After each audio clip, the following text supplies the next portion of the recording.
আমি বাড়িতে সাধারণত অনেক ধরনের স্যুপ রেসিপি ট্রাই করেছি, কিন্তু সব থেকে ইজি আর মজার রেসিপি আমার এটাই লাগে। তাই ভাবলাম আজকে এই শর্টকাট রেসিপিটা আপনাদের সাথে শেয়ার করেই ফেলি। প্রথমে একটা প্যানে হাফ চামচ বাটার অথবা ঘির মধ্যে দিয়ে দিতে হবে টমেটো। এখানে টমেটো আপনারা চাইলে কেটেও দিতে পারেন। আমি খুব দ্রুত করতেছিলাম বলে টমেটোগুলো আর কাটা হয়নি।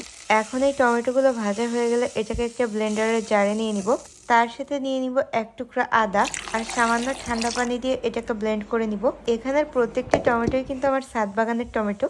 টমেটোর পাশাপাশি কিন্তু ছাদ বাগানের লেমন গ্রাস ওই স্যুপে ইউজ করেছিলাম। যেই প্যানে টমেটোগুলো ভেজেছি ওই একই প্যানে পেঁয়াজ আর 2 টুকরা চিকেন নিয়ে নিলাম। পাশাপাশি কয়েক টুকরা মাশরুম আর লেমন গ্রাসও নিয়ে নিলাম। এখানে কিন্তু চিকেন আর মাশরুমটা অপশনাল, কিন্তু এটা দিলে কিন্তু স্যুপের টেস্ট বহুগুণে বেড়ে যায়। এটা মোটামুটি ভাজা হয়ে গেলে এর মধ্যে সেই টমেটোর পিউরিটা দিয়ে দিব, যেটা আমরা আগেই ভেজে রেডি করে ফেলেছিলাম। এর সাথে সামান্য আরেকটু পানি দিয়ে এর মধ্যে দিয়ে দিব স্বাদমতো লবণ, আর সবশেষে গোলমরিচের গুঁড়া অ্যাড করে এটাকে ঢেকে দিব। এরপর স্যুপটাকে 10-15 মিনিটের মতো জাল করে নিব। তারপর এর মধ্যে দিয়ে দিব কর্নফ্লাওয়ারের পানি। এটা দেওয়ার 2-3 মিনিটের মধ্যেই দেখা যাবে স্যুপটা গাঢ় হয়ে গেছে।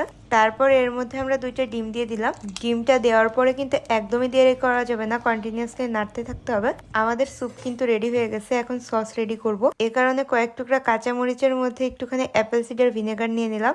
এটা কিন্তু স্যুপের সাথে খেতে অনেক বেশি ভালো লাগে। আমি মাঝে মধ্যে এইভাবে স্যুপ বানিয়ে খাই। স্যুপে আসলে অনেক ধরনের জিনিসই অ্যাড করা যায়। আপনারা যদি বয়েল ডিম পছন্দ করেন তাহলে এটাও অ্যাড করতে পারেন। তার সাথে লেবু আর এই সসটা কিন্তু বহুগুণে এটার স্বাদ বাড়িয়ে দেয়। মরিচটা আর কিছুক্ষণ ভিজিয়ে রাখলে এটার ফ্লেভার আরো বেশি ইনহ্যান্স হতো। আপনারা চেষ্টা করবেন স্যুপটা বানানোর আগে এটা ভিজিয়ে রাখার, তাহলে কিন্তু এটা খেতে আরো অনেক বেশি টেস্টি লাগবে। আমি এই স্যুপটা যতবারই বানাই ততবারই আমার খেতে অনেক ভালো লাগে।